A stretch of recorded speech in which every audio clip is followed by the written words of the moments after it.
Praise the lord. యేసుకు స్తుతి కీర్తన Christian gospel musical ministries తరపున మీకు అందరికీ శుభాభివందనాలు తెలియజేస్తూ ఉన్నాను. దేవుని వాక్యాన్ని చదువుకొని కొన్ని నిమిషాలు ధ్యానం చేసుకుందాం. లూకాసు వార్త 10వ అధ్యాయము 25వ వచనం. లూకాసు వార్త 10వ అధ్యాయం 25వ వచనం. ఇదిగో ఒకప్పుడు ధర్మశాస్త్రోపదేశకుడు లేచి, బోధకుడా, నిత్య జీవమునకు వారసుడగినట్లు నేనేమి చేయవలనని ఆయనను శోధించుచూ అడిగాను. ప్రియమైన వారలారా, చదవబడి వాక్యాన్ని మనం గమనించినట్లయితే ఒక ధర్మశాస్త్రాన్ని బోధించే బోధకుడు యేసుక్రీస్తు ప్రభువుల వారిని ఒక ప్రశ్న అడిగాడు. బోధకుడా, నిత్య జీవానికి వెళ్ళాలంటే నేనేమి చేయాలి అని అడిగాడు.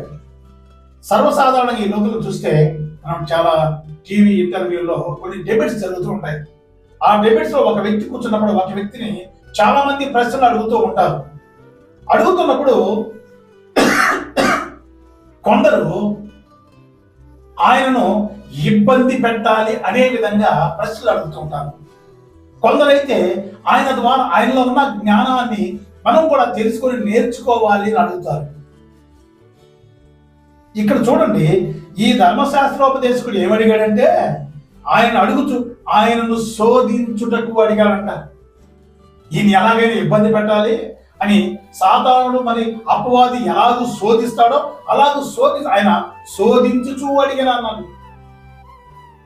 అప్పుడు యేసుక్రీస్తు ప్రభువు వారు ఒక మాట చెప్పాడు. అందుకు ఆయన చెప్పింది, నీవు చిన్నప్పటి నుంచి ఏం చదువుతున్నావు, ధర్మశాస్త్రం అంటే ఏదో నీకు తెలుసు కదా అనగానే ఆయన చెప్పాడు, అవును తెలుసయ్యా, ఇదిగో పూర్ణ హృదయంతో, పూర్ణ ఆత్మతో, పూర్ణ వివేకంతో మీ దేవుడిని యెహోవాను ప్రేమించవలెను, నిన్ను వలె నీ పొరుగువారిని ప్రేమించవలెను అని ఆ ధర్మశాస్త్రోపదేశకుడు యేసుక్రీస్తు ప్రభువుతో చెప్పాడు. అయితే నువ్వు సరిగానే చెప్పావు, ఆ విధంగానే జీవించు అన్నాడు. అయితే మరి ఆ ధర్మశాస్త్రోపదేశకుడు తాను నీతిమంతుడును అని దేవుని ఎదుట కనపరుచుకోవాలని కొంచెం తెలివితో ఆయన ఒక ప్రశ్న అడిగాడు. అవును గాని అసలు పొరుగువాడు ఎవడు? యేసుక్రీస్తు ప్రభువు అడిగాడు. ధర్మశాస్త్రం నిన్ను వారి నీ పొరుగువాడిని మరి ప్రేమించమని కదా. అవును కానీ అసలు ఇంతకీ పొరుగువాడు ఎవడు? ఈ లోపల మనం చూస్తే మనకు పొరుగువాడు ఎవరంటే ఖచ్చితంగా మన ఇంటి పక్కన ఉన్నవాడిని. గమనించండి, చాలా సందర్భాల్లో నేను కూడా నా కళ్ళలో నేను చూశాను. ఒకవేళ ఆ ఇంటి పొరుగు వారికి మనకు తగ్గులుండి మాట్లాడుకుని ఉన్నది అనుకోండి, ఒకవేళ ఆ ఇంట్లో పెద్ద కష్టం వచ్చినప్పుడు వారికి తగ్గులు ఉన్నా సరే ఆ పొరుగువాడు అది చేస్తాడు, ఆ పొరుగువాడు చేరి ఆదరిస్తాడు. అయితే ఇక్కడ చూడండి, ఆయనతో అయ్యా ఇంతకీ ఆ పొరుగువాడు ఎవడు అని అడిగినప్పుడు యేసుక్రీస్తు ప్రభువు వారు ఒక ఉపమానాన్ని చెప్పాడు. ఇదిగో ఒకడు యెరూషలేము నుంచి యెరికో పట్టణానికి దిగిపోతూ ఉన్నాడు. మార్గ మధ్యంలో దొంగలకు చిక్కాడు. దొంగలు అతనిని మరి బట్టలు దోచుకొని అతన్ని బాగా కొట్టి వన పురాణాలతో వదిలేసి వెళ్ళిపోయారు. ఇప్పుడు ఆ మార్గంలో మొదటగా ఒక యాజకుడు వెళ్తూ ఉన్నాడు. వెళ్ళవలసిన అవసరం వచ్చింది. పోతూ పోతూ వాడు పడి ఉండదు చూసి దూరంగా వెళ్ళి అక్కడ నుంచి వెళ్ళిపోయాడు. ఆయన తర్వాత ఒక లేవీయుడు వచ్చాడు. ఆ లేవీయుడు కూడా వచ్చాడు, చూశాడు, వెళ్ళిపోయాడు.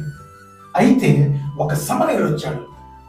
ఒక సమరయుడు వచ్చి ఆయన చూచి వాడు అతని మీద జాలిపడి అతనికి ద్రాక్షారసం పోసి నూనెతో కట్లు కట్టి అతను తన వాహనం ఎక్కించుకొని అతన్ని తీసుకుని వెళ్ళి ఒక పూట పూల వాని ఇంట్లో పెట్టి అతనికి 2 దేనారములు డబ్బులు ఇచ్చి, ఇతను మీరు జాగ్రత్తగా చూసుకోండి, నేను తిరిగి వచ్చినప్పుడు మీరు ఏదైనా ఖర్చు చేస్తే అది కూడా నేను ఇస్తాను అని మరి చెప్పి వెళ్ళిపోయినట్టుగా ఉంది. ఇప్పుడు యేసుక్రీస్తు ప్రభువు వారు ఆ ధర్మశాస్త్రోపదేశకుడు అడిగాడు, వీరిలో పొరుగువాడు ఎవడంటే ఆయన ఎత్తుక్కోకుండా ఇంకెవరు? ఆ సమరయుడే అన్నాడు. గమనించండి, ఇది మనం గమనించాలి. అతను చెప్పాల్సింది ఏంటంటే యాజకుడన్నా చెప్పాలి, లేవీయుడన్నా చెప్పాలి, లేదా ఇద్దరు అన్నా చెప్పాలి.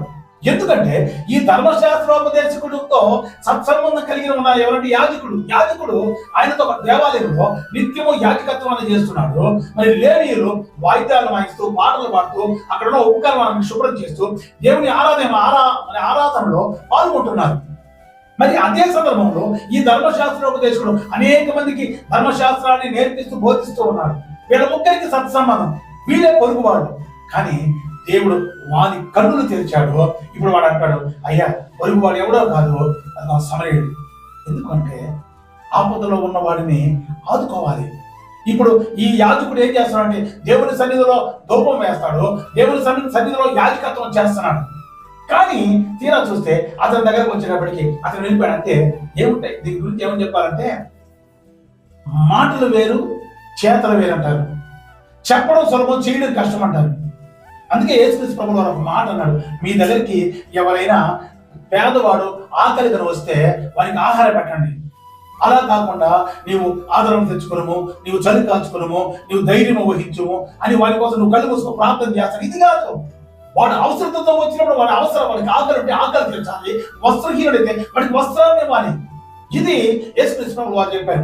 ఈ కార్యక్రమాల్లో పాలు పంచుకున్న వారు యాజకుడు, లేవీయులు. అయితే వీరికైతే ఆ సమరయుడికి ఉన్న ప్రేమ లేదు. సమరయుడు ఏమిటంటే అన్యుడు, ధర్మశాస్త్రపు కాడిలో లేడు. ధర్మశాస్త్రం చెప్పినట్టు నిన్ను వలె నీ పొరుగు వారిని ప్రేమించు అనే మాట ఈ సమరయుడికి తెలియదు. గమనించండి. కానీ వాడికి తెలిసింది ఆపదలో ఉన్నవాడిని ఆదుకోవాలి, ఆపదలో ఉన్నవాడికి మన హస్తాన్ని అందించాలి అనుకున్నాడు.